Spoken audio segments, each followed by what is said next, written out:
the meaning of legacy, it is about transferring or passing the baton. Okay? Sa mga nakakapanood ho ng mga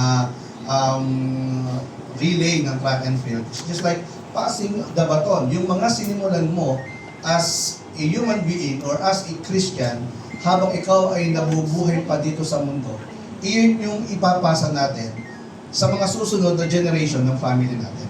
Now, when we talk about word legacy, the word legacy is equal to the word shelek. Okay? Shelek. Minsan, pinupuntahan yung madalas to dyan sa may shell. So hindi ko yun. Iba yun. So, which means it is a portion. Okay? It is a portion or inheritance. Okay? Ayan po yung legacy. A portion or yung inheritance, yung iiwanan nating magandang bagay para sa ating pamilya o sa susunod na generations sa atin. In Psalm chapter 73, verse 25 to 26, yung iba alam na famous verse po ito kasi. No? Sabi dito, whom have I in heaven but you? And earth has nothing I desires besides you. My flesh and my heart may fail, but God is the strength of my heart and my portion forever.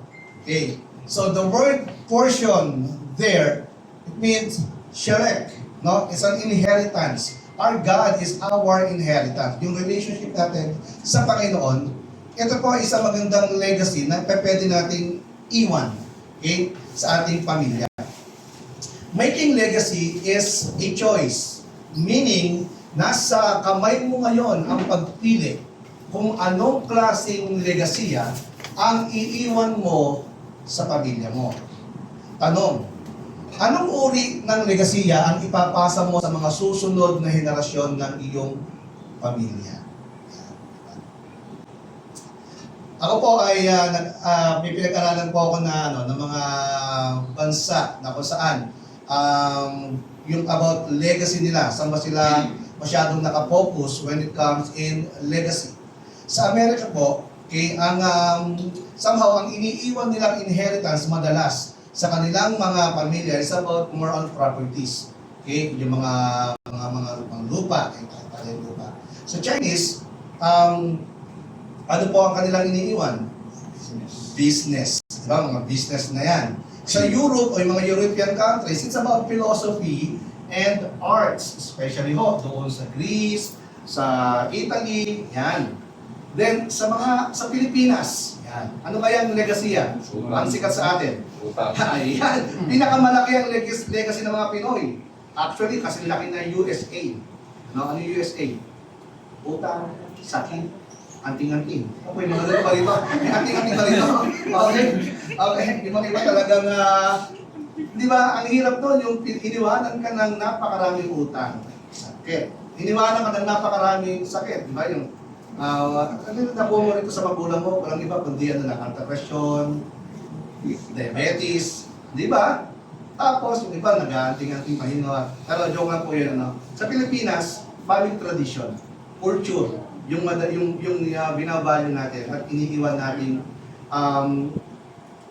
legacy. Kaya nga po, hindi sa Taytay, pag napunta ko kayo doon, ang mga legasiya doon na iba, maraming tawag sa angkan eh. May mga angkan ng halos lahat ng hayop, pangalan ng hayop, ginamit. Angkan ng kalabaw, diba? Angkan ng buwaya, meron doon. Angkan ng uchik, diba? Yun sa pamilya ng asawa ko, kinapastorahan, kinatihay po, ang angkan nyo is inchik. Nung napag-asawa ko si Ate Heidi, mukhang nasira. Diba? Kasi hindi naman ako inchik. Pero maraming ganong tradisyon or maraming ganong legacy ang iniiwan natin sa ating pamilya. Sino po dito ang tanging legacy mo ay nakuha mo sa isang tao ay yung sa USA? Wala naman ganon, di ba? But you know what? We are very giving premium or value doon ho sa kung ano yung mahalaga. That is why, mga kapatid, the objective po ng pag-uusapan natin ngayon sa about legacy is to give us this mindset na kung ano yung pinakamahalaga sa iyo, yun yung magiging legacy. Right now, kung ano yung pinakamahalaga sa iyo, yun ang magiging legacy mo.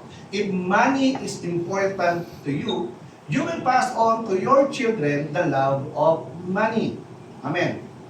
If you think that material things, possession, status are important, you will pass on to your children yung the love of possession, the love of the world.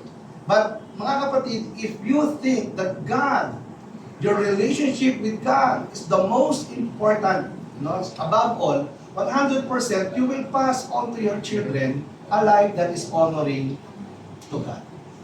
Amen. At ito po yung isang legacy na hindi ho nating pagsisisihan. Dumating man ang panahon na yes, hindi ka muna magkaroon ng mga material things or mga material na bagay, pero kung na-establish nila, kung meron silang tamang relasyon sa Diyos, meron silang takot at pag-ibig sa Diyos, mawala man tayo sa mundo, tayo kung mga tatay, mga nanay. We feel safe na alam natin na magiging maganda ang takbo ng buhay nila. Amen? But we need to remember this, church. Passing a godly legacy is not easy. Mahirap po ito. No? Dadaan ka sa apoy. There are mountains po na kailangan nating i-overcome. Maraming mga giants na kailangan nating i-defeat. Maraming bagyo ang iyong sasalubungin para lang po maipasa mo ng tama ang legasiya o yung godly legacy. Amen? But praise God. Hello? Yan! Kala ko may mic na ako sa lakas ng boses ko yun, wala ka pa na. Okay? But praise God! Amen. He is so loving. Pakitingnan ng katabi. Amen? He is so loving. Kasi hindi lang niya tayo tinapos lang dun but He gave promises. Amen? Joshua chapter 1 verse 5. Sabi doon, no one will be able to stand against you all the days of your life. As I was with Moses, so I will be with you, will never leave you, nor forsake you. Ang pagpapasa po ng isang godly legacy is very challenging. Alam mo ng marami sa atin ito. But ang promise ni Lord, take heart, no?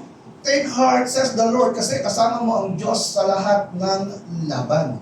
And this morning, I will be sharing to you one of the godly legacy that I believe, pag ito po ang naipasa natin sa ating mga anak, hindi po natin ito panghihinayangan. Amen. For the past weeks, okay, binagyo ang buong Pilipinas. Okay, sa Antipolo ba bumaha? May mahaba ba sa Antipolo? Wala po. Meron na no? Hindi ng climate change talaga. Okay, for the past week, it was very challenging for most of us dahil dumaan po tayo sa bagyo. Amen. At isa po sa realidad, sa reality, ng buhay na dapat po nating maunawaan ay ito. Number one, ang bagyo ay hindi natin maiiwasan. Amen. Hindi po ito tulad nung ginagawa natin ng bata na pag umulan at gusto mong umaraw, kukuha ka ng chalk o ng uling at magdodrawing ka ng araw. Hindi ho ganon. Ang bagyo ay dapat natin hindi natin maiiwasan. Pangalawa, kailangan po natin harapin ang bagyo at kailangan natin tawirin ang kaliwat kanang baha na dadaanan po natin. This morning po mga kapatid, isa pong godly legacy ang pag-uusapan natin na may kaugnayan sa bagyo ng ating buhay. The most natutunan ko po na most people po, they know how to pray kapag may bagyo. Pero the question is, kakaunti po ang tao na marunong mag-praise pag may bagyo. We know how to pray, but sometimes, very challenging sa atin ang mag-praise kapag may bagyo tayo na nararanasan sa buhay po natin. Amen? Basahin po natin ang Psalms chapter 137, verse 1 to 6. At ito po yung ating magiging context ng ating pag-uusapan. Sabi mo rito, by the rivers of Babylon, we sat and wept when we remembered Zion. There on the poplars, we hung our harps, for there are captors asked us for songs. Our tormentors demanded songs of joy. They said, sing us one of the songs of Zion. How can we sing the songs of the Lord while in a foreign land? Himahimayin po natin ito, but hingi muna tayo ng wisdom kay Lord po, no? Pwede po tayo mag-pray muna, humingi tayo ng understanding sa ating Panginoon. Panginoon Diyos, marami pong salamat sa umagang ito. Kami po ay nakaharap sa inyo, Lord God, at willing na makinig at willing, Lord, na maintindihan, Panginoon, ang sasabihin mo sa amin.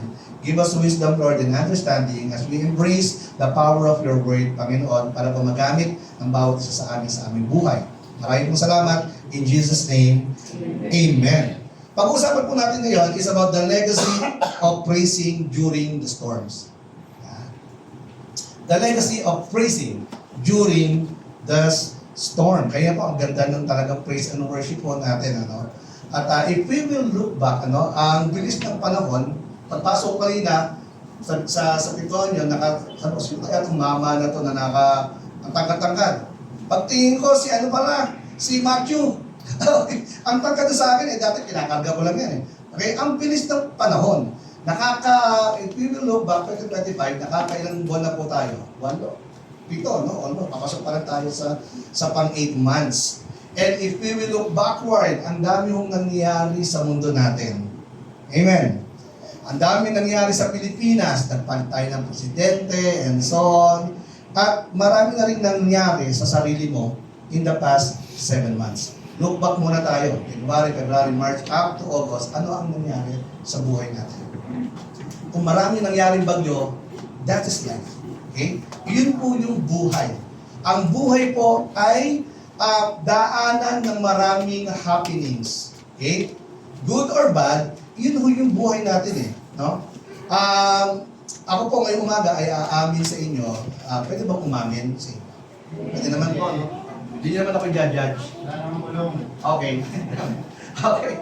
Okay. You know what, church, bilang isang pastor at isang husband at for the past few months po, I've been struggling. I've been struggling in the ministry, I've been struggling in the family, in the ministry. So, I'm working din po sa ibang, di po ako full-time pastor, but nag-struggle po ako kasi masyado kinakaya ng trabaho ko, yung ministeryo ko sa Panginoon, at gusto ko bigyan ng more time ang ministry, not only for preaching, but visitation, mentoring, training. Hindi lang po kasi for preaching ang pagiging pastor ko But you know what, I'm struggling for the past months. And I don't know po, in my family naman, I'm din struggling din dahil sa mga uncertainties na nangyayari sa mundo. Na pag hindi ka sigurado, pwede pagpabilyado ka lang po kasi. It can affect yung mga important needs ng isang taong may pamilya. And I'm asking God, Lord, hindi ko po alam, but bakit ang hirap or very difficult for me? And maybe some of us or some of you na katulad ko po, na naghahanap tayo ng peace while we are in the midst of storm. Mahirap. In my case, yes, I'm struggling, but you know what, church, when I remember and when I look back, okay, nakikita ho natin, na we can still recognize, especially in my case, I can still recognize that the Lord is faithful to my life. He supplied everything I needed. Okay? Nakakakain din naman po kami 3 beses sa isang araw. Yung mga anak ko po ay talagang hindi nagkakasakit. And when I look back, yun po yung pinapakita ni Lord. Same thing with us. When we look back, tingnan natin yung faithfulness ni Lord, how He provide your resources, how He provide your strength, how He provide wisdom, at how He provide the people na nakapaligid po sa atin. You know what, nakita ko po ito, ang dili lang sa akin ni Lord God is, Raymond, ang bottom line ng laman ng buhay, it's not about you. Ang bottom line ng buhay, it's not about you, it's not about us, but it's all about God. Amen? Napakabuti ng Panginoon sa buhay ng bawat sa atin. And doon sa struggle na yon, when I was on that struggling stage, I learned one thing, na kahit pala meron tayong relationship kay Lord, na kahit pala born again tayo, hindi pa rin tayo exempted na makaranas ng storm. Amen. And maybe some of you right now is in the middle of the storm. Naalala ko po, for the past 7 months, may mga panahon talaga po na I feel na that I don't want to praise God. Nararamdaman ko po na I don't want to raise my hands pag nasa church. I don't want to sing and my praises or even serve God. I don't want to preach. Why? Because kahit po ako, I need encouragement. Kahit po ako discouraged. Okay? So, may mga panahon na we don't want to praise God because of the storms. And maybe some of us right now, pakitas mo ako tayo, sino po dito nakakaranas ng katulad ng na-experience ko po? Amen. Yung iba talaga, hindi nagtaas. Baka tayo lang po talaga ang masama rito sa church eh.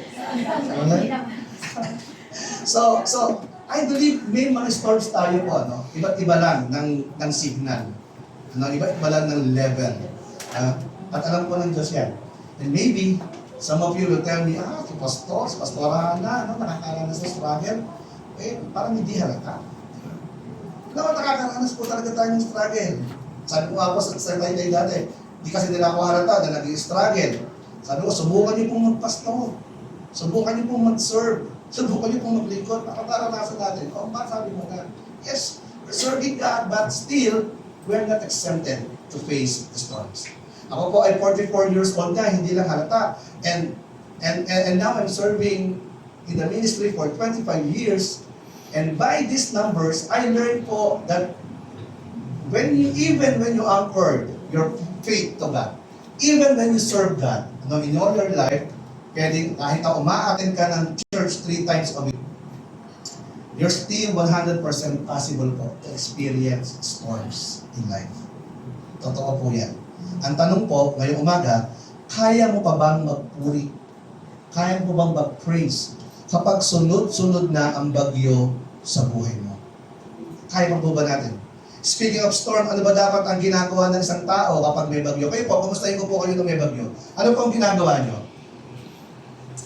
Yung iba talagang nagkiklaim sa Chaporado, di ba? Sa mga Chaporado, yung iba naman, nagtutulog. Yung iba nag-FB. Amen? Pampaubos ang oras. One time, yung binubabag yun, scroll ako sa FB. At iba talaga po ang Pinoy pagdating sa humor, di ba? Pagdating sa humor, kahit may bagyo eh. Kasi gusto ko lang po i-share to, sa inyo ito, pampagising lang. Okay? Ang sabi ito, nabasa ko, kaya puro bagyo ang pinopost nyo kasi hindi nyo alam ang spelling ng typhoon. Ako po'y natawa talaga dito.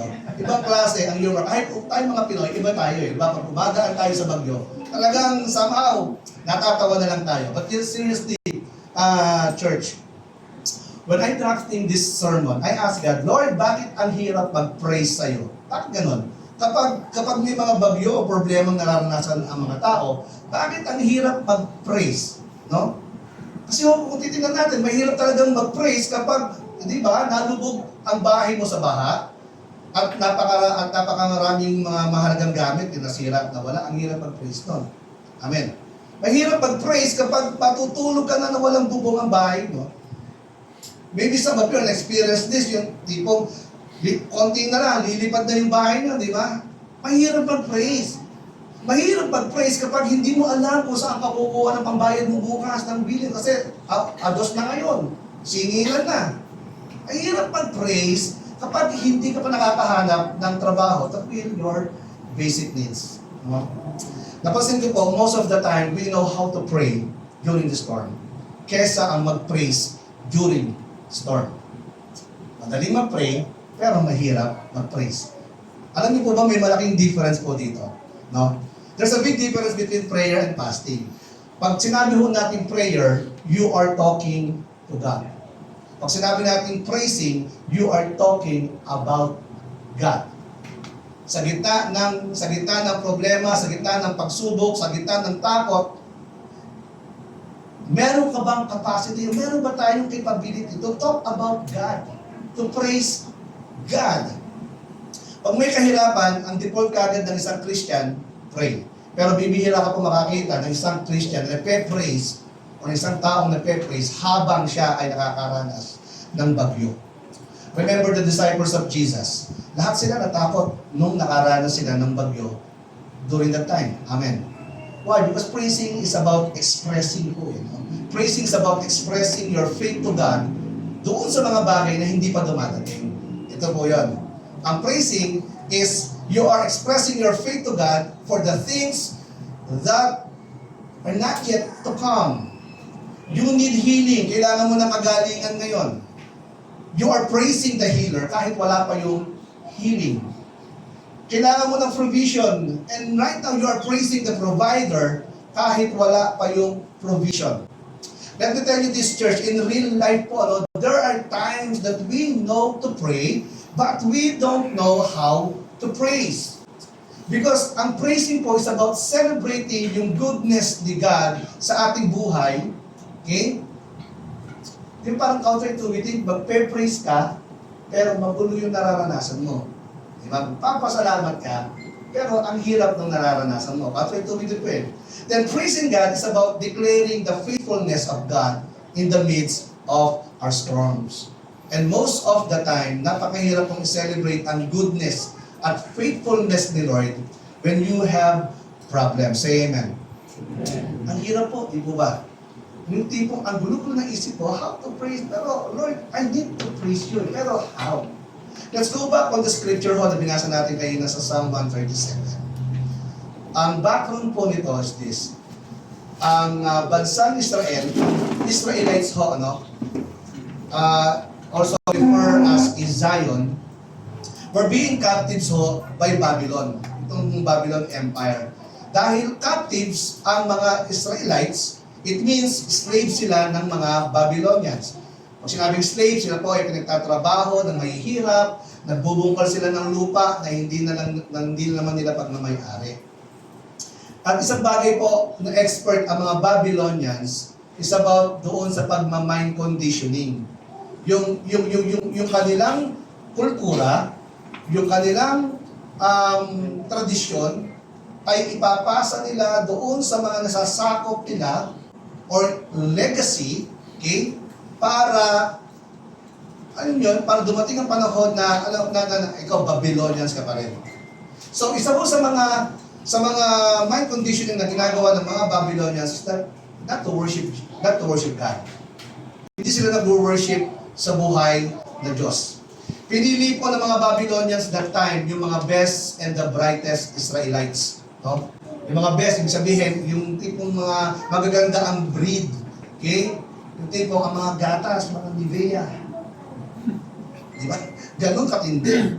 Mababasa ko natin ito sa Daniel chapter 1 verse 3 to 4, no? Sabi dito, then the king ordered as Phinehas, chief of his court officials, to bring into the king's service some of the Israelites from the royal family and nobility. Verse 4, ito yung mga kinuha nila, young men without any physical defects. Ano pa? Para katabi mo, handsome, okay? Showing aptitude for every kind of learning, well-informed, ibig sabihin, mga smart to, quick to understand, and qualified to serve in the king's palace. Ito yung mga character na kinuha ng mga Babylonian. Anong gagawin nila? He was to teach them the language and literature of the Babylonians. They will to teach them not to praise God. Nung nasa Babylon na ang mga Israelites, I believe po, hindi sila masaya. Bakit po? Because they are forced to work talaga na napakahirap doon sa lugar ng kanilang mga kaaway. And while they are working as slave doon sa Babylonian Empire, nabalitaan po nila na yung kanilang bayan na Israel ay winasak ng kanilang mga kalaban. Habang sila ay nasa Babylon, nakarating ang news sa kanila na yung bansa nilang Israel ay winasak. Yung temple, winasak. Yung buhay, winasak. Yung tulay, winasak. Yung tao, winasak. At nung mabalitaan po nila ito, I feel and I know that talagang sunod-sunod yung bagyong nararamdaman ng mga Israelites po, Nakikita natin kung gaano kagrabe ang nangyari sa kanilang bayan. At nung nalaman ho nila yon, isunulat nila, doon na isulat yung Psalm 137 verse 1. Ang sabi po dito, by the rivers of Babylon, we sat and wept when we remember Zion. Naupo sila, nalungkot, umiyak. At yung mga poplars nila, yung mga kanilang mga harps nila, ay sinabi nila doon sa mga poplars. When we talk about poplars, it is a tall tree. Sino po nakakita ng mga Indian tree? Indian tree, wala pa, yung mahaba po na tree yun. Okay? The poplar tree. And nung nangyari ho, yung pagkakataon po na yun, at this moment, they stop working. They stop serving. Why? Because of too many storms, sunod-sunod na bagyo ang nangyayari sa buhay nila. At hindi pa po natatapos doon. Nasa Babylonian sila, itong mga Babylonian guards, sila po yung mga taong nakapaligid sa kanila at tila bagang nang-aasar pa at pinagtatawanan sila. Para pong gano'n, parang nahihirapan na sila, may nangyari pa sa kabayan nila, parang sinasabi ng mga Babylonians, wawa naman. Gano'n po ba? Naranasan lang. Wawa naman, sige nga, kanta ka pa nga ng songs of joy. Sige nga, mag-praise God ka nga. No? Ito yung ginagawa ng mga Babylonians sa kanila. Now in verse 3, ang sabi dito, for there are captors as for songs. Yung mga tormentors po daw nila, yung nagpapahirap sa kanila, demanded songs of joy. At sinabi sa kanila, sing us one of the songs of Zion. Alam nila, sige nga, nahihirapan ka ngayon. Pwede ka bang magpuri? Magpuri ka na. Sige nga na ikaw na may bagyong nararanasan ngayon. Sige nga, magpuri ka na. Sinasabi ng mga tormentors nila. In verse 4, sumagot ang mga Israelites. Sabi ng mga Israelites, how can we sing the songs of the Lord? Or how can we praise God while we are in a foreign land?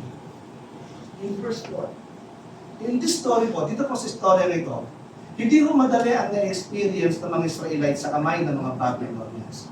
Grabe. Hirap na hirap ang mga anak ng Diyos.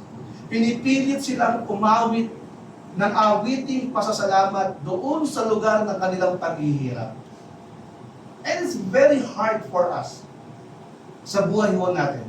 In real life po, ito po ay nangyayari kahit sa panahon natin ngayon. Nangyayari po ito kahit sa panahon natin ngayon. Mahirap po magtaas ng kamay during worship service kung may mabigat kang pinagdadaanan.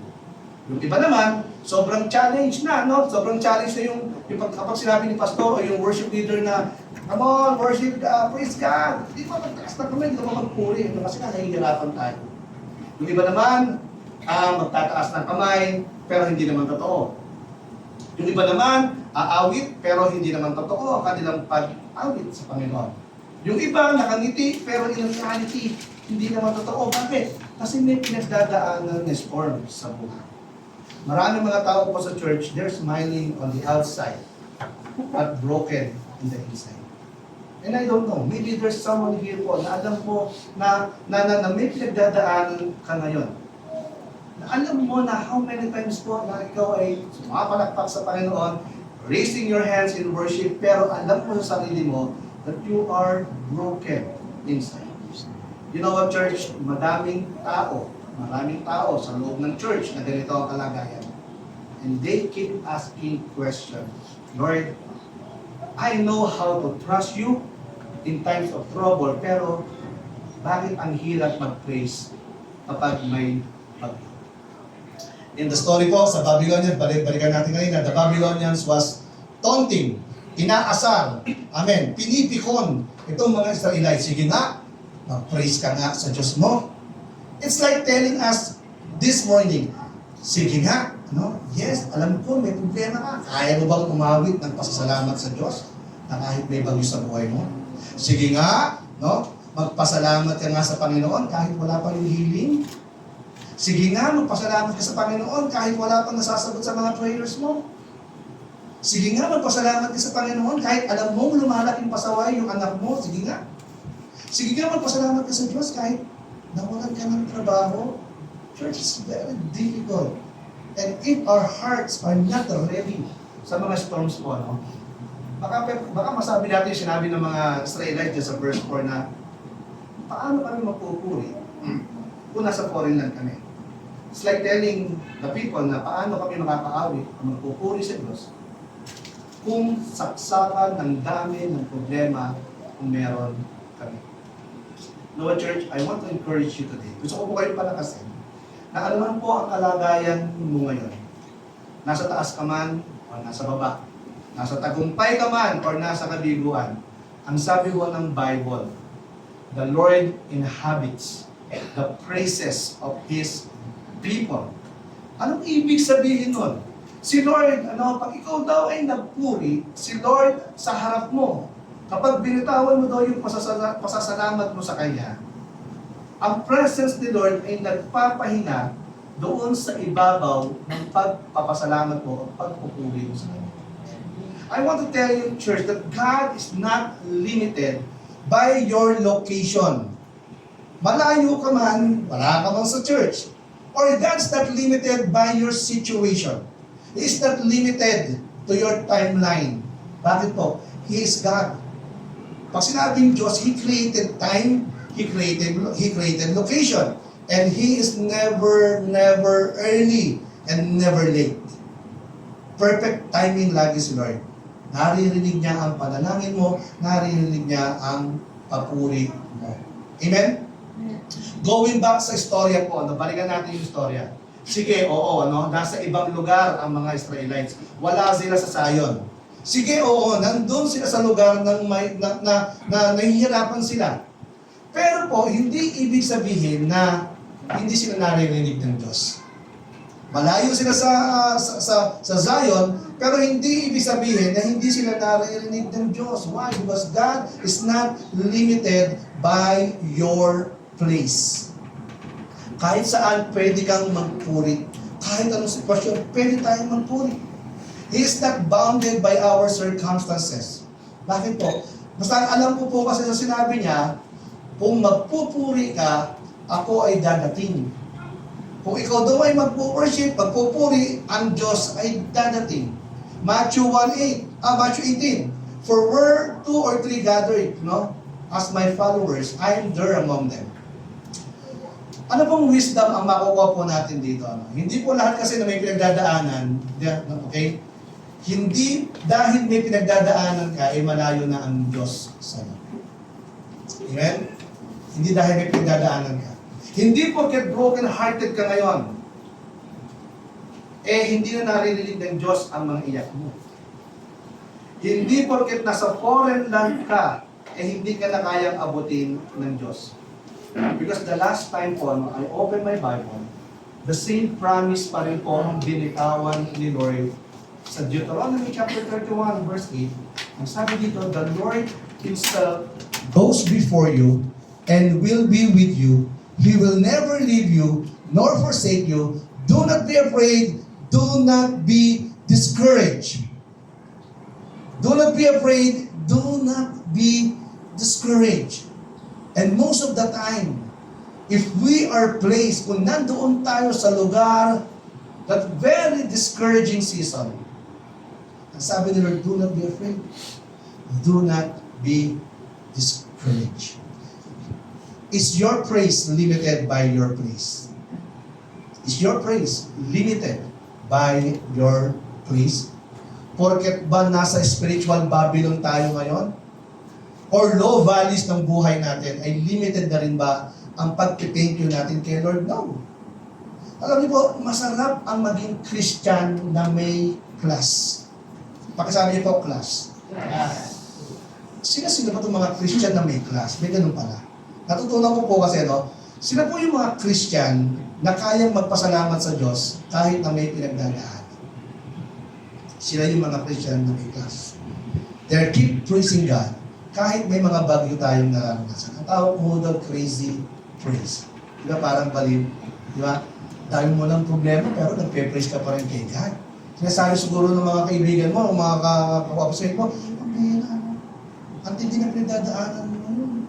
Pero walang ibang lumalabas sa loob mo kundi thank you Lord. Salamat.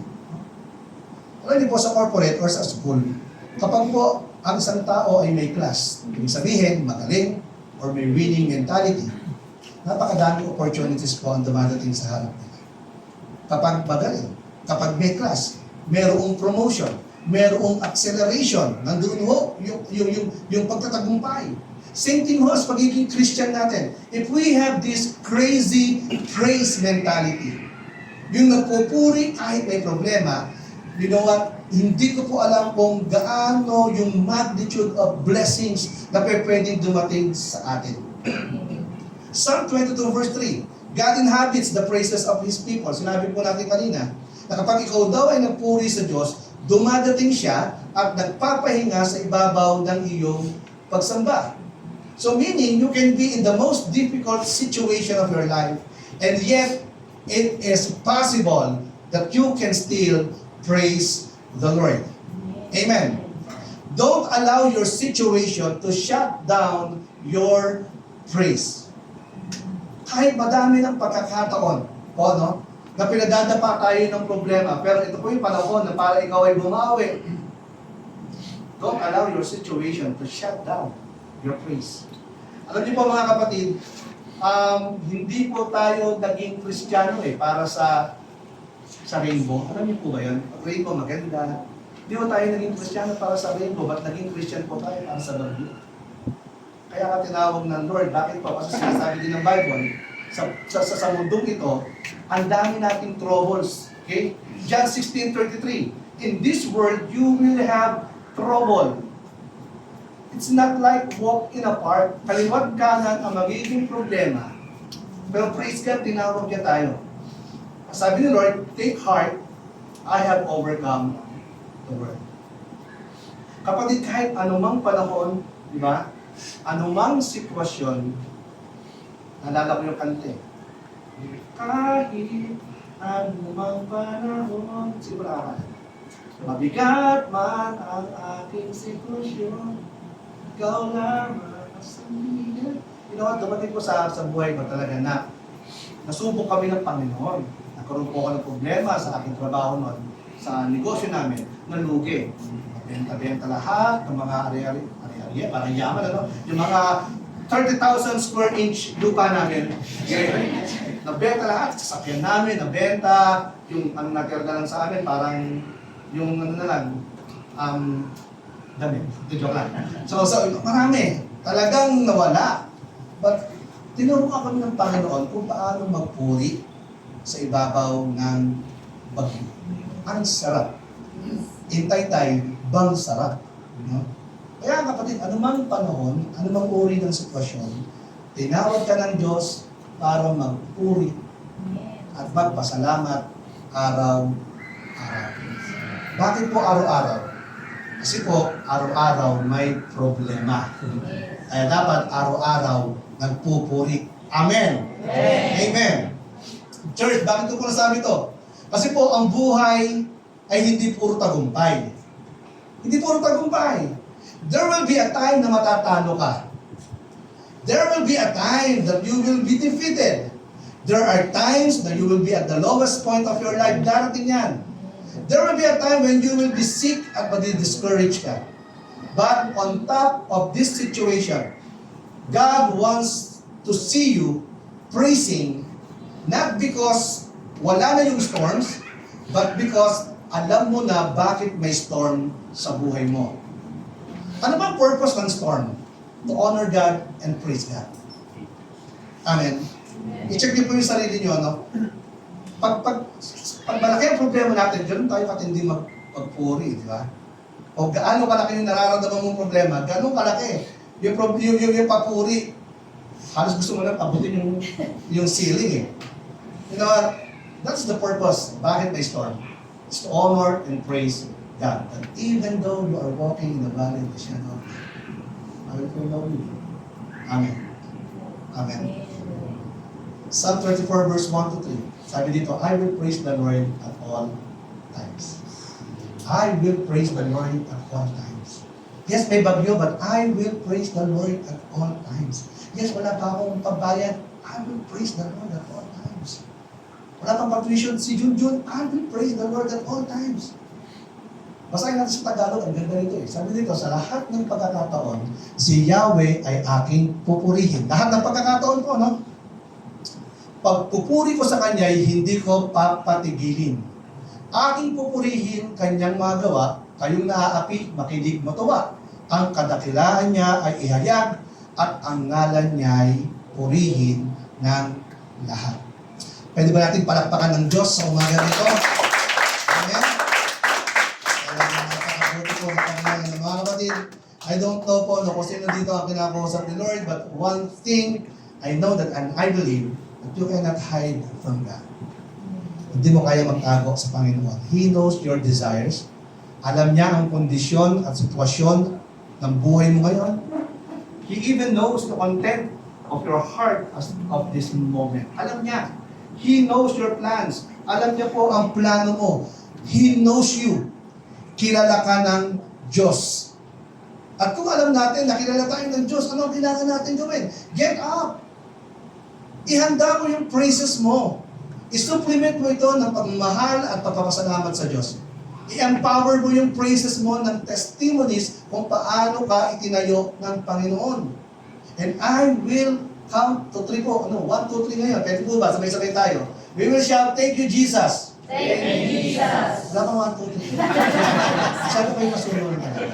1, 2, 3. Thank you, Jesus. Amen. Sana nagising yung mga Thank you, Jesus. Okay? Napaka-powerful po nito. Napaka-powerful nito. Simple lang, pero rock. No? Napaka-powerful yung papasalamat ka sa Panginoon. Most of us po, meron mga ongoing storm sa buhay. Can I see those on po? May mga storm ka sa buhay ngayon. Amen. Kilala ka ng Panginoon. But how many of you right now are ready to praise the Lord even na meron kang storms? Amen. Ang pagpupuri po sa Panginoon ay hindi lang pag-emergency. Amen. Ako, kailangan natin ng pagbayad mo. Basta kapunta nga sa church. Praise na lang tayo. Hindi po ganun. Ang pagpupuri sa Panginoon ay hindi lamang kapag may matinding problema. Yung iba po kasi, kapag may matinding problema lang, saka tumitindi ang kapit sa Diyos. Yung iba, kapag iniwan ng jowa, saka lang bumabalik sa church. Yung iba, pag walang trabaho, saka lang nakikita sa church. Yung iba, kapag may matinding pangangailangan lang, saka umiingay ang papuri sa Diyos. Amen? Pero ba kayo na-experience na gano'n yung katabi mo, ang ingay magpuri? Amen? Amen? You know, kaya minsan po, nung may mga kasama tayo dito sa church, bang lakas magpuri. Eh kapag ganun po, mga kapatid, kapag ganun ang katabi mo, kung hindi man siya nangangagat, okay, huwag mong pigilan. Huwag mong pigilan. Kung maingay siya magpuri, huwag mong pigilan. Bakit? Eh galing sa matinding laban yan eh.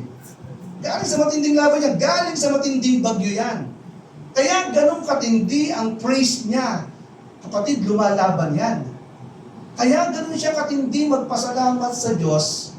Ibig sabihin, matindi ang ginagawa ng Diyos sa buhay niya.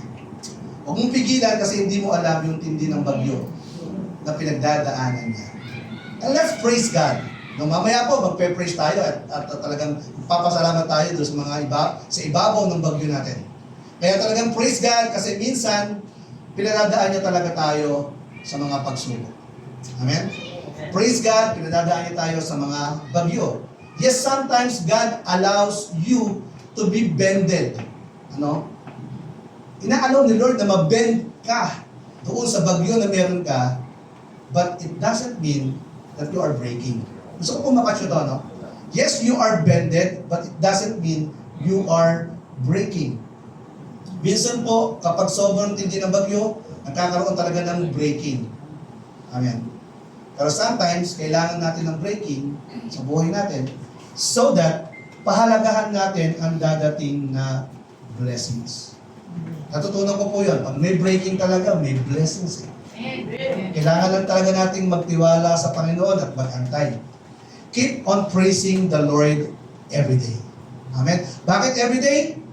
Kasi araw-araw may problema, kaya araw-araw kailangan mag-praise. Sa totoo lang, mahirap pong mag-praise during the storms. Agree po ako dito.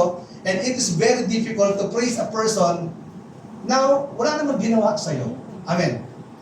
Sa life natin, mahirap mag-praise na hindi mo kilala kung sino yung pine-praise mo. Amen? Mahirap magpuri sa isang Diyos na hindi mo kilala. Now, if you desire to praise God, you should know about God.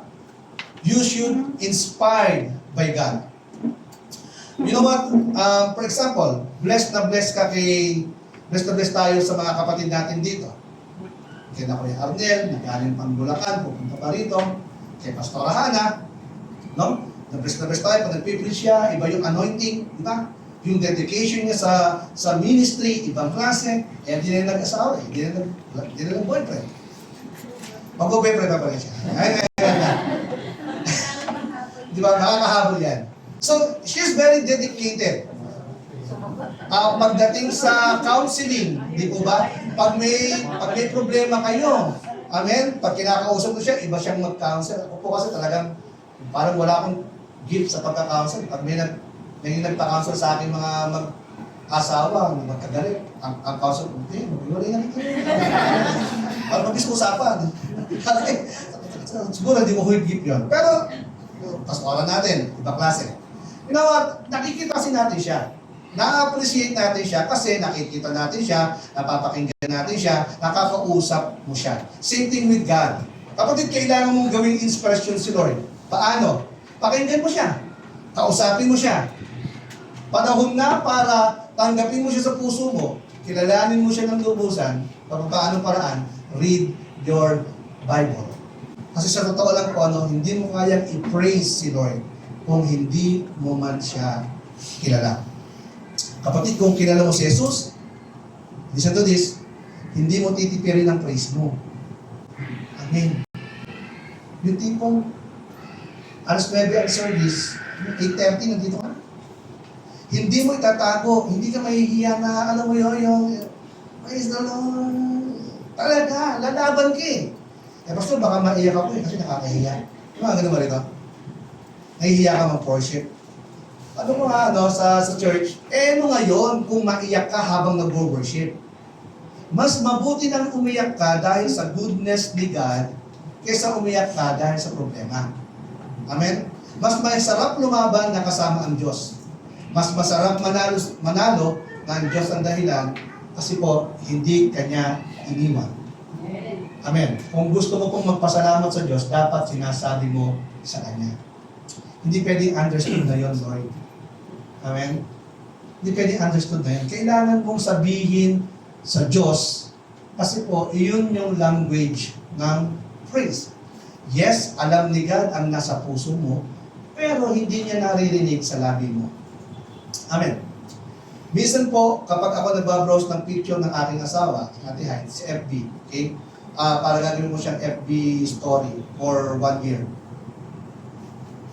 Nagbo-browse ako, talagang sarap titigan ng picture ng asawa ko kasi gandang-ganda ako sa kanya until now. Say amen. Amen. Until now. You know, 17 years na kami. 17 years na po kami. Tama ba? 17? Tama. Okay? At tatlo na po yung anak namin. Pero hanggang ngayon, gandang-ganda pa rin ako sa kanya.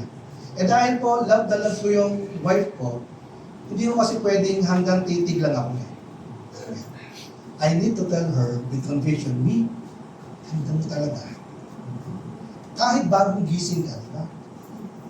Kahit may mga buhit-buhit na tayo sa noo, ko pa rin ang pinakamagandang babae para sa akin. Kailangan ko sabihin kasi mahal ko siya. Something with our praise. We need to say, kay Lord, because we mean it. Hindi pwede, Lord, understand na yan. Dito na ako sa church, ganda-ganda na ako. Kailangan natin sabihin. Kung pinupuri natin ang tao dahil sa kanyang galing, all the more dapat mas purihin natin ang Diyos. But be very careful po, pagdating sa praises. Pagdating sa praises, pwede ito sa tao at sa Diyos. Pero sa worship, dapat kay Lord lang. Hindi mo pwede sabihin sa kaibigan mo, uy, wina-worship kita. Hindi. Pero sa tao, praise, ang galing mo. Diba? Ang ganda mo ngayon. Diba? Naligo ko ngayon. Pagdating sa worship, dapat kay Lord lang. Brothers and sisters, maging mapagpasalamat tayo, lalo na sa Diyos. Amen? Maging mapagpasalamat, maging attitude natin, ang maging mapagpasalamat sa Diyos. Kumbaga, hindi lang sa blessings tayo papasalamat. Sa blesser. Hindi lang sa provision, mas lalo na sa provider. Hindi lang sa healing, mas lalo na sa healer. And in every day and every circumstances po, give thanks to the Lord because He is good. Sabi ng Bible, His love endures forever. Focus on the blesser than the blessings. Kasi po, kapag sa blessings tayo nakapokus at na-delay yung blessings, we will get frustrated. Amen? At pag tayo po ay na-frustrate, now, yung praise po natin will be controlled by our circumstances. At hindi na po tayo makakapag-praise sa God. Pastor, kailangan ba talaga maging loud pagdating sa praise? Kailangan bang maging bold pagdating sa praise? You know what? I think I'm doing the right things naman. Pwede nyo sabihin ng mga tao, Pastor, kailangan mo bang mag-praise kay God? Tama naman ang mga ginagawa ko eh. Di naman ako nananakit ng tao. Di naman ako nanloloko. Di naman ako tulad ng katabi ko na natutulog habang nag-church. Sumusunod naman ako sa parents ko. Sigurado naman ako na, na tama yung ginagawa ko. Siguro naman, Pastor, hindi na ako tatamaan ng problems or ng storms. I'm doing the right thing eh. Di ba? Kaya ganon? You know what, mga kapatid? There's no wrong in doing the right things. Pero in real life, 25 years experience in the ministry, marami na po ako nakilala na yes, they are doing the right things for God, but still encountering the worst storms in their lives. Ang daming tao po na ganito. We are doing the right things, we are serving God, and yet we are experiencing the worst storms sa buhay natin. Kilala niyo po si Paul and Silas? Si Paul and Silas, mababasa mo natin yung story nila sa Acts po, sa Acts 16. These people, Paul and Silas, are example of servant of God, that they are just doing the right things. They are preaching the gospel, they are serving the Lord, they are loving the church, they are planting church. And one day po, meron isang woman, sa Acts chapter 16, one day meron isang woman na slave of spirit na nape-predict yung future. Para siyang manghuhula. But ito pong babaeng ito ay isang member o miyembro o patakbo ng isang sindikato. That time, habang naglalakad sila Paul and Silas, sumusunod itong yung babaeng ito kay Paul and Silas. And she shouted very loud sa public and telling Paul and Silas, come on, you are the servant of the Most High God. For ilang days, ganun ang ginagawa ng babaeng ito. Now, medyo nainis si Paul. Paul got annoyed at nirebuke niya yung evil spirit sa babae at yung babae ay gumaling. Nung malaman ito ng mga sindikato na may hawak sa babae, binilikan nila si Paul at si Silas at pinagulpi, pinahagupit, binugbog at pinakulong. Ganun katindi. Bakit po? Kasi mawawala ng trabaho. Masisira yung negosyo ng mga sindikato. Pero tingnan natin. Paul and Silas are doing the right things for God. They're serving the Lord with all their lives. They were doing the ministry, but still experienced the worst in their lives. Church, real talk muna po tayo. Have you experienced this kind of circumstances po? Kung kailan ka nag-serve kay Lord, saka ka nagkaroon ng maraming battles. Kung kailan ka nakakilala sa Panginoon, saka sumunod po ang napakabigat na problema. Kung kailan ka sumunod kay Lord, maraming dumating, saka dumating yung maraming discouragement. Kung kailan ka nagsabi na, Lord, sa'yo na ang buhay ko, tapos saka naman biglang nawalan ka ng trabaho, nawalan ka ng projects, nawalan ka ng clients. In short, kung kailan ka lumapit kay Lord, dun dumami ang problema mo. Amen. May naka-experience mo ba ito? Amen? Kapatid, kung ganito po ang nangyayari sa atin o nangyayari sa iyo, it is because hindi ka lang nasa storms. You are at war. Nasa gera ho tayo. You are at war with the devil. Kasi po, dati nung wala ka pa kay Lord, feeling natin wala tayong problema eh. Bakit? Kasi that time, teammate pa tayo ni Satan eh. Teammate ka pa ni Satan. Kaya nung kumakalas ka sa Kanya, nung sumusunod ka na sa Diyos, nawala na siya ng mga tauhan. Kaya iniipit ka na Kanya ngayon para bumalik sa Kanya. Kaya pansinin po nyo, nung nagbigay ka ng buhay kay Kristo, saka naman biglang dumating ang mga bagyo sa buhay natin. But always remember this, mga kapatid, hindi porket magulo ang nangyayari sa iyo, nasa maling landas ka. Hindi porket magulo ang nangyayari, nasa maling landas ka. Paul and Silas, napakagulo ang nangyayari sa buhay nila, pero it doesn't mean nasa maling landas sila. Nangyayari po minsan ang mga storm sa buhay natin. Ang mga pagsubok po ay dumadating sa buhay natin. Para po ito po ang magsabi sa atin na nasa tamang landas tayo. Now, when I imagine yung nangyayari ho kay Paul and Silas, no? Ang hirap nun eh. Di ba? So, serve ka na sa Panginoon. Gawin, pwedeng gumastos ka na kay Lord. Pwedeng nagbenta ka pa ng mga gamit mo just to follow Jesus, to follow the Lord. Pero parang seemingly, worse things happen to them. Acts 16:25, basahin mo natin dito. At sabi dito, about midnight, Paul and Silas were praying and singing hymns to God, and the other prisoners were listening to them. Ano po yung ginagawa ni Paul and Silas? Praying and singing to God. And the other prisoners were listening to them. Ibig sabihin, hindi lang po sila ang tao doon sa prison. Iba po ang prison walls that time. Nung pinag-aralan namin sa architecture, iba ang prison, ang pagkaka-design ng prison doon eh. Talaga ang partition doon, ang lalaki ng thickness ng partition para ho hindi magkarinigan. Amen. Now, itatakas ka ba? Hindi po ganun. Dinesign po yun talaga para hindi magkarinigan. It was designed to be stand-proof. That is why if you will imagine gaano kaya kalakas ang boses ni Paul at ni Silas praising God para marinig sila ng mga other prisoners. Gaano kaya kalakas? Acts 16:26, sabi dito, when they are praising God, suddenly there was such a violent earthquake that the foundation of the prison were shaken. At once, all the prison doors flew open and everyone's chains came loose. So, sa madaling salita, habang sila yung nagpe-praise, habang sila yung nag-worship, in the midst of their praise, lumindol. Naalala ko yung mga Pinoy, iba. Ang Pinoy, kapag nag-video okay, umuulan. Sila, lumindol, habang nagpe-praise. Mga kapatid, ito po yung gusto ko sabihin sa inyo. Hindi porket lumilindol, may mali na sa ginagawa. Hindi porket may problemang dumarating sa may mali na kaagad sa ginagawa. Not all the time. Hindi porket may shaking sa life mo, ay may mali na sa ginagawa mo.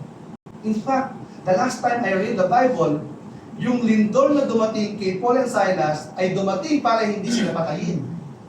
Pero para sila ay palayan. Para sila ay palayan. Because their praise the Lord, kahit sila ay nasa storm. Crazy praise. Supernatural happens. Chains were loose.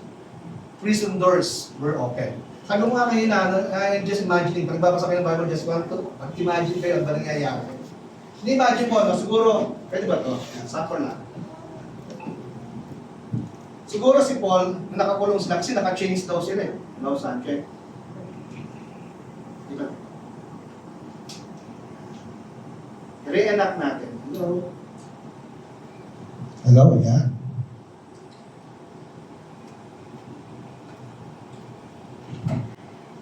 Bakit itong gitara?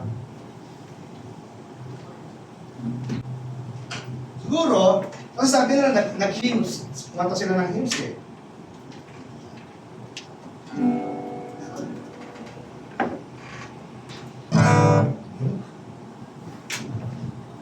Sabi doon, about midnight, himayin po natin yung Acts 16. Sabi doon, about midnight, Paul and Silas were praying and singing hymns to God. So when we talk about midnight, probably it's about 10 p.m. going to 12 midnight. About midnight eh. So hindi po sinabi doon na nag-start sila nung midnight. Pero sabi doon, about midnight, nag-singing or nag-praise na sina Paul and Silas. Ibig sabihin, maaga pa lang, nag-praise na sila. Kahit wala pa nangyayari. Praise na sila. Kahit wala pa nangyayari. Praise na sila. Kahit hindi pa nangyayari yung mga prayers nila, praise na sila. Kahit hindi pa nangyayari yung healing, praise na sila. Kahit hindi pa nangyayari yung freedom, praise na sila. Okay? Tanong, are you still willing to praise God kahit na malabo pa ang lahat? Are you still willing? Amen? Praise God po, no? Kahit wala pang answered prayer. Si Paul and Silas, siguro nandun sila magkatabi, nag-uusap. Uy, Paul, ang hirap naramdaman natin, sakit pa ng likod ko kasi binugbog tayo pa naman eh. Ano, praise God? Diba? Praising God kahit malakas pa ang, yung malakas pa yung hangin, yung ulan sa buhay mo, di pa tumitigil, is praise God. Are you still willing po na lakasan natin yung praise natin kahit marinig ito ng mga tao sa tabi mo? Amen? Di ba? Dapat hindi tinitipid. Paul and Silas sing with lungs wide open. Ang lakas ng boses nila. Kaya sila narinig ng mga ibang prisoners. Di natin alam paano kaya sila nag-start mag-praise. Siguro ganito. Sabi ni Silas, Brad, nakaka-board na dito ah. Ang sakit na ng paa ko. Sakit na ng tuhod ko. Ano ba magandang gawin? Sabi ni Paul, dalawa lang. Mamili ka. Ang magpuri o mag-complain. Ang magpuri o mag-complain. Marami sa mga tao, complain ang ginagawa natin. Every time, meron pinagdadaanan ang buhay natin. But right now, we're learning something sa experience ni Paul. Magpuri o mag-complain. Mga kapatid, alam ng Diyos ang bagyo na pinagdadaanan mo. And you have only two options. Ang magpuri o mag-complain. Siguro sabi ni Silas, siguro magpuri. Tapos, kumanta sila. Siguro sabi nila, ang kata nila, ikaw ay sapat, wala nang iba, kaligayahan ko, kaganapan ko, Jesus. Ikaw ay sapat, wala nang iba, kaligayahan ko, kaganapan ko, Jesus. Ikaw lamang. Sabi ni Silas, ganda nun ha. Ano pa lyrics, Paul? Sabi ni Paul, sa'yo lamang sumasamba magpupuri, maglilingkod sa'yo. Ikaw ay tapat, sa'yo magtitiwala sa habang buhay, O Jesus. Tapos yung mga prisoners, uy, ganda nun. Paul, Silas, anong lyrics niyan? Pwede ba pakisend sa GC? Tapos, sinan nila, oh, sige, sabay kayo. Oh, Jesus. Makakanta sila, ikaw lamang ang buhay. Sabi ng mga prisoners, ganda nun. Pwede ba kami sumabay? Oo naman. Oh, Jesus, ha? Ikaw lamang ang buhay ko. Sabi Silas, Lord, ikaw lang sapat na eh. Ikaw ay sapat, wala nang iba, kaligayahan ko, kaganapan ko, Jesus. Sabi ni Paul, sige, ikaw sapat, ikaw ay sapat, wala nang iba, kaligayahan ko, kaganapan ko, Jesus. Ikaw lamang, sa'yo lamang sumasamba magpupuri, maglilingkod sa'yo. Ikaw ay tapat, sa'yo magtitiwala sa habang buhay, O Jesus. Suddenly, sabi ni Silas, Paul, nararamdaman mo ba yun? May shakings. Paul, lumilindol. Nararamdaman mo ba yun? O sabi ni Paul, sige ba, magsiyawit pa tayo. Sa iyo naman, di ba? Lakasan pa natin. Sumasamba, magpupuri. Ayun na. Maglilingkod sa iyo. Sabi ng Bible, chains are broken. Ikaw ay tapat. Sa iyo magtitiwala. Sa habang buhay, O Jesus. Sa iyo. Sige po, magpuri tayo. Sumasamba, magpupuri, maglilingkod sa iyo. Ikaw ay tapat, sa iyo magtitiwala, sa habang buhay, O Diyos. Sabi ng Bible, bumukas ang mga pintuan habang sila ay nag-aawitan, habang sila nagpupuri. Lumabas sila, hindi dahil para tumakas, nakalabas sila dahil pinalaya sila ng Diyos. Kapatid, anumang uri ng bagyo na meron ka ngayon, anumang uri ng prisons na meron ka ngayon, piliin natin magpuri sa Diyos. Piliin natin sumamba sa Panginoon. Dahil sa kabila ng ating pagsamba, ang Diyos ay dumarating para palayain tayo, para bigyan tayo ng kalakasan, para ipakita sa atin na hindi niya tayo iniwan. Sa kabila ng ating pagpupuri, sa kabila ng ating pakikipaglaban sa mga storms ng buhay, siguro po marapat lamang na lumabas sa ating mga labi. No? Lumabas sa ating mga labi ang pagsalamat. Sinasabi natin sa Lord, Ikaw ay sapat. Diba? Wala nang iba. Kaligayahan. Pwede ba tayo tumayo lahat? Jesus, Ikaw ay sapat.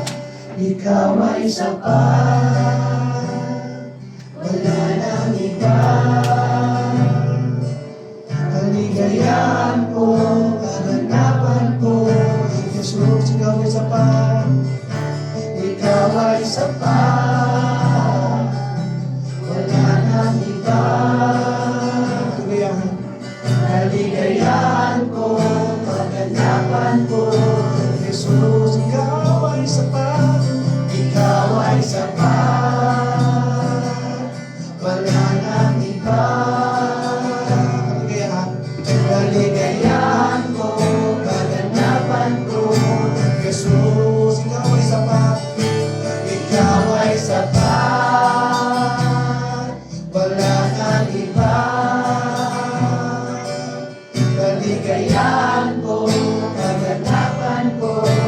Jesus, Ikaw ay sapat ko. Ikaw ay sapat. Wala nang iba. Kaligayahan ko, kaganapan ko. Jesus, Ikaw lamang. Sa'yo lamang. Sa'yo lamang. Sumasamba. Pupuri. Maglilingkod sa'yo. Ikaw ay tapat. Sa'yo magtitiwala. Sa habang buhay, O Jesus, sa'yo lamang.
Ikaw, awitan mo siya.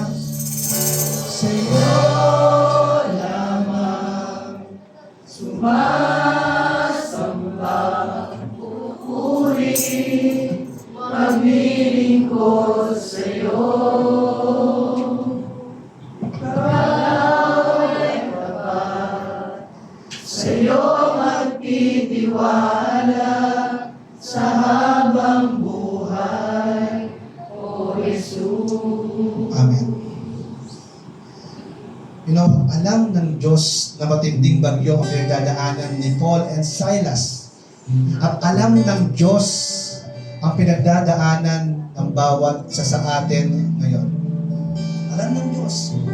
Kaya nung marinig ng Diyos na umalingaw-ngaw ang isang papuri, nung marinig ng Diyos na merong nagpupuri sa ibabaw ng bagyo, supernatural hand, maraming pinalaya, maraming naka-receive na kagalingan. You know what, mga kapatid, kung minsan nahihirapan kang magpuri dahil sa current storm sa buhay, you know what, I will give you the secret. Psalm 137 verse 1 to 2, ang sabi doon, look back or remember. Tingnan mo yung mga bagay na ginawa sa iyo ng Panginoon. Alalahanin mo kung paano kanya niligtas, alalahanin mo kung paano kanya minahal, alalahanin mo kung paano kanya itinayo. Look back and remember. You know what, church, nung nabasa ko po ito, parang nabay sa akin ni Lord, look back. Remember, look back. 137, Psalm 137, let's go back. Ano pong chapter bago mag 137? 136. No, ang ganda rito sinabi. Balik tayo doon sa kanina, 137, Psalm 137 yung binasa natin. Sabi ni Lord, look back, go back. Puntahan natin yung Psalm 136 verse 1. Amen? Basahin natin. At sabi dito, pwede ba paki-flash? Psalm 136 verse 1. Sabi dito, sa gitna ng storms, look back. So sabi, let's go back. Ang sabi ng 136, give thanks to the Lord, for He is good. His faithful love endures